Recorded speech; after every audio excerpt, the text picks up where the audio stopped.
Welcome to the Platformer Chronicles. Today we are going to be discussing what are the different ages or generations of platformers. What defines a generation of platformers? Well, as I see it, there are three ages currently. You have the Golden Age, and you also have the Silver Age, and then you have the Bronze Age. And let me know if you guys agree with my credentials. I'm calling anything of the Golden Age of platformers, I'm going to say it's from 1980 to 2000. 1980 to the year 2000 is the Golden Age of platformers. The Silver Age of platformers, which was an amazing time period not to be forgotten or understated, but the Silver Age of platformers is when the GameCube, the PS2, and the Xbox arrived. Really, I'm going to call the Silver Age of platformers 2001 to 2009. Okay, that's the Silver Age of platformers. Platformers were still popular, but they were getting less popular, okay? Then I'm going to call the Bronze Age 2010 to like today. That's the Bronze Age, pretty much. The year 2010 to now. So let's do a little history lesson. Let's do some exploring. Let's check out my collection we got here. The Golden Age starts off with the 1980s. We have the NES, Mappy Land, great platformer game, underrated. Mappy's foray into platforming. Got the NES, the 80s era. Adventure Island, classic platformer from the Golden Age, 80s era. Super Mario Bros. A Boy and His Blob, underrated great platformer. Mighty Bomb Jack, Bomb Jack's platformer game, yes. That's what it was. His first game was just like a puzzle game, but his sequel, The Mighty Bomb Jack, was in fact a platformer on the NES exclusive by Tecmo. I would argue Bomb Jack was the mascot for Tecmo back in the day.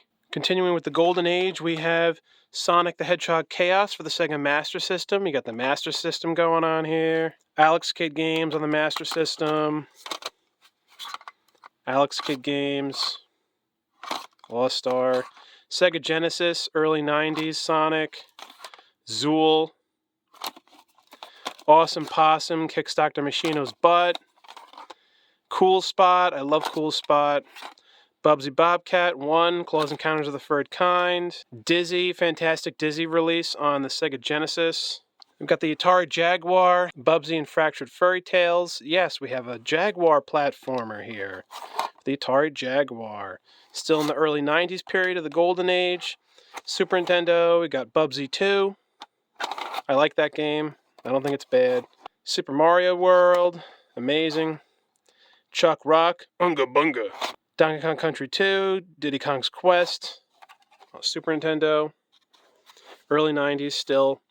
We got Sega CD game, Wonder Dog, pretty rare. Yeah, early 90s. Now we enter the late 90s. I would call this the most golden of the Golden Age, and that's why I consider the 80s still part of the Golden Age, because really the platformers from the 80s and the early 90s were pretty much the same, I would say.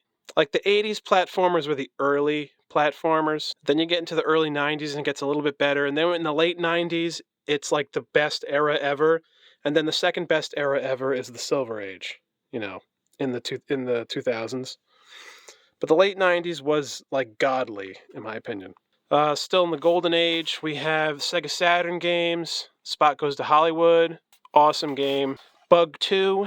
I also have the first Bug. We got these games, PS1 Golden Age games, 40 Winks, great game. Mega Man X5, it is a Golden Age platformer, definitely, for the PS1. And Mega Man Wild 9, great underrated platformer from the PS1 era. Crash Bandicoot 2, Cortex Strikes Back, my favorite video game of all time, definitely. And I got the special holographic cover that I've had since I was a kid. Same thing with its sequel. Amazing for Crash 3. How badass is that? What else? Impossible for the TurboGrafx 16. This is early 90s. This is not in the late 90s, the early 90s. Impossible. Very cool character. KO the Kangaroo, Sega Dreamcast, and KO made a comeback, by the way. Gotta buy that game. Bonk's Adventure, A little underrated, kind of an underrated platformer star, in my opinion. Bonk back in the day was just as good as Sonic and Mario. Just as good as Sonic and Mario. Got Bonk. He was the mascot for the TurboGrafx 16. Never forget. Jersey Devil, PS1. Great game. I love that game. I always love that game. Sonic Adventure, 1999, Sega Dreamcast, the bomb. Gotta get that game. Blasto, yes, for the PS1, late 90s. Still got the holographic cover. Yeah, you see, they wanted Blasto to be a hit. It wasn't just the holographic cool stuff for the Crash games and whatever. Also, Blasto had this thing too. Look at that. Fucking awesome. Blasto was Phil Hartman, rest in peace. Got Spyro, You're the Dragon. I also have the other Spyro games, the Spyro trilogy. Gex, of course. Gex, Enter the Gecko, one of the greatest video games of all time. PS1, underrated. Can't talk enough about how much I love Spyro, and I think the first two games were better than the Year of the Dragon. Got Mega Man 64. I consider this to be a platformer. Yes, it's one of the greatest video games, pretty much. N64 classic platformer, late 1990s. You got the N64 platformers here. We have this extremely rare Goemon's Great Adventure, the second Goemon game. Tonic Trouble, basically Rayman's second cousin 5 times removed. And there's also a rumor that he's supposed to be... there's some evidence in Rayman 3 that he's supposed to be dead. You can see like a skeleton or something in the game. Poor Ed from Tonic Trouble. Not Ed from Ed, Edd and Eddy, a different Ed. Kirby 64, The Crystal Shards. Really excellent platformer. It's definitely one of the highlights of Kirby's career. And it's one of the Kirby's biggest games looking back on his entire history, pretty much. There should have been more Kirby games on the 64, but he was in Super Smash Bros. All right, we got Chameleon Twist, awesome platformer on the N64, underrated. We got Starshot on the N64, extremely rare game, and this game is really weird, and it should be. It's a 90s game. It's interesting. It's a mess, but I love the 90s charm, so I still love it, even though it's really screwed up. All right, we got Game Boy Color, late 90s, Super Mario Bros. Deluxe. Great game. Got some Game Boy Advance titles here. This Banjo-Kazooie Grunty's Revenge. My camera decided to screw me over today. This is the Crash and Spyro Super Pack, Game Boy Advance. Now we go on to the Silver Age. Everyone loves the Silver Age. Vex for the original Xbox. Look at that. Vex is an underrated video game character. Playing Vex for the first time, I have to definitely say that Vex is just as good as Jak and Daxter, the original Jak and Daxter. It's actually a great underrated video game, Vex. Yes, another Pac-Man was a platformer star. Pac-Man World 3, definitely not as good as the first two, but still cool, you know. Silver Age platformer. Crash Wrath of Cortex, great game, and it doesn't suck. I don't know why people think it's bad. I always loved this game. Back in the day and even today, I replayed it. It's great. Come on.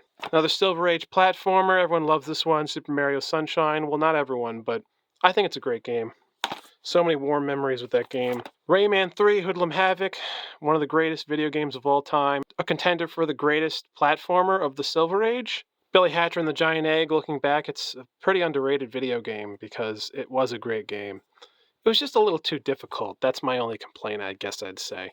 Billy Hatcher and the Giant Egg. Kind of like James and the Giant Peach, right? Right?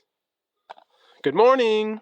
Ty the Tasmanian Tiger, one of the heroes of the Silver Age, kind of brought back a kick and showed that platformers were still alive when this first original game came out. And Ty had a trilogy, of course. Underrated video game, Star Fox Adventures, the final Rareware release. This is one of the greatest video games of all time. I have no idea why people hate it. It's a masterpiece.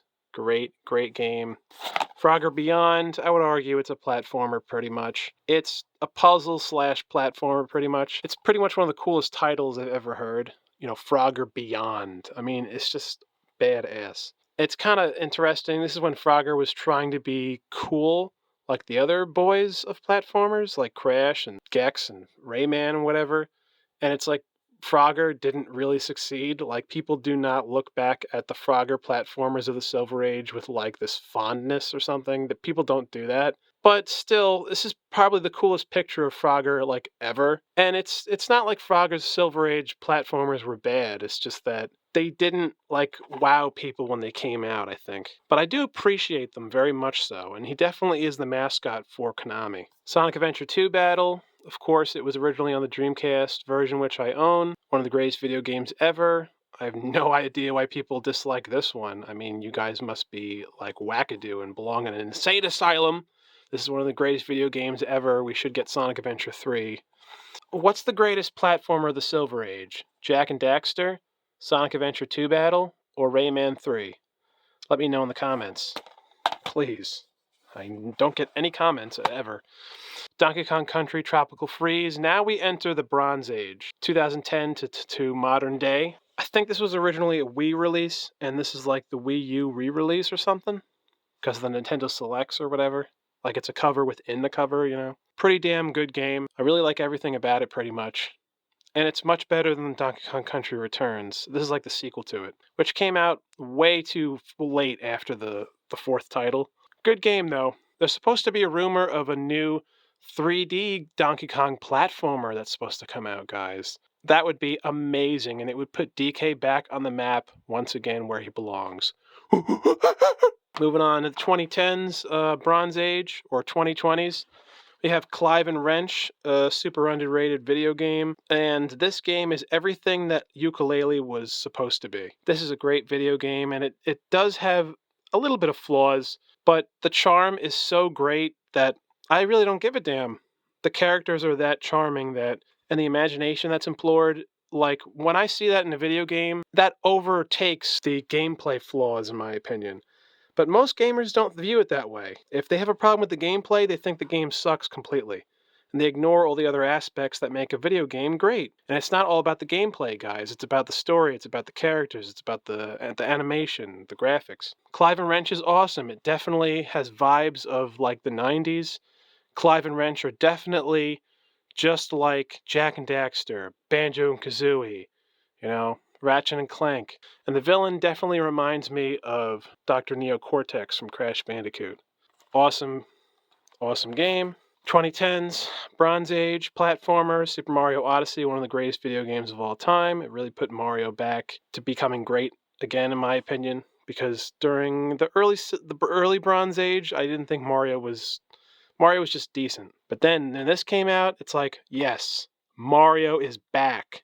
Fucking back, baby. Back. Back to greatness. Mario was finally great again, and the world was normal for a small window of time. Kirby and the Forgotten Land, pretty underrated video game. Pretty great game, but I do have some issues with it, but I still like the game. I haven't gotten too far in it, but I really like the imagination in this one.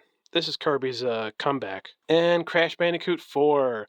I already talked enough about this game. I made like 6 videos or whatever reviewing this. Great game, brought Crash back to his roots, and Crash is back, baby. Hopefully Crash 5 will happen. Definitely. I really hope so. You know, that whole situation with Toys for Bob, I hope that gets resolved, because, you know, Crash and Spyro, they're really the two kings of the platformer genre, and Crash and Spyro are my 2 favorite video game characters, and I hope they both succeed where they should be. And also, what really sucks now is that fucking Xbox owns Crash and Spyro. It's like one of the worst things like you could ever hear in your life, right? That's like literally one of the worst things you could ever hear. That's like poison. That's like cancer to my ears. They already fucked up Banjo-Kazooie and Conquer or whatever, and now they're gonna fuck up Crash and Spyro. Oh my god. I don't know. The Bandicoot and the Dragon. What is their fate this time? They always get screwed. And it's just weird because, like, even though I love Sonic and Mario, and I think Sonic's way better than Mario, what's weird, it's so weird, is that for some reason, Sonic and Mario appear to a mainstream audience, whereas Crash and Spyro appeal to a niche fan base. I can't understand that. And it's just weird. It's ironic because Crash and Spyro are both better than Mario and Sonic. Yet Mario and Sonic are the ones always getting all the attention. That's how I'm going to end my video with that, with a masterpiece. because Crash is back. Anyway, hope you guys like my video. All my video games showing off all the different ages of the platformers. Let me know what you guys think of the Platformer Chronicles, because I don't know if I'm going to do any more if people don't give a flying shit, you know? But I just love this stuff. I always loved platformers, and it's just really nice to reminisce about the past and think about all these amazing characters that gave us so many memories growing up. And even today, like the new platformers, like Clive and Wrench, is a golden example of platformers still being alive, you know? Am I right about the different ages? Am I off? I think I'm pretty much on the money. But let me know what you guys think in the comments below. Thank you so much for everyone who's watched these Platformer Chronicles videos so far, because it's something I love to do and something I love to talk about. My childhood, that gave me so much joy. Thank you so much for watching the Platformer Chronicles. Stay frosty.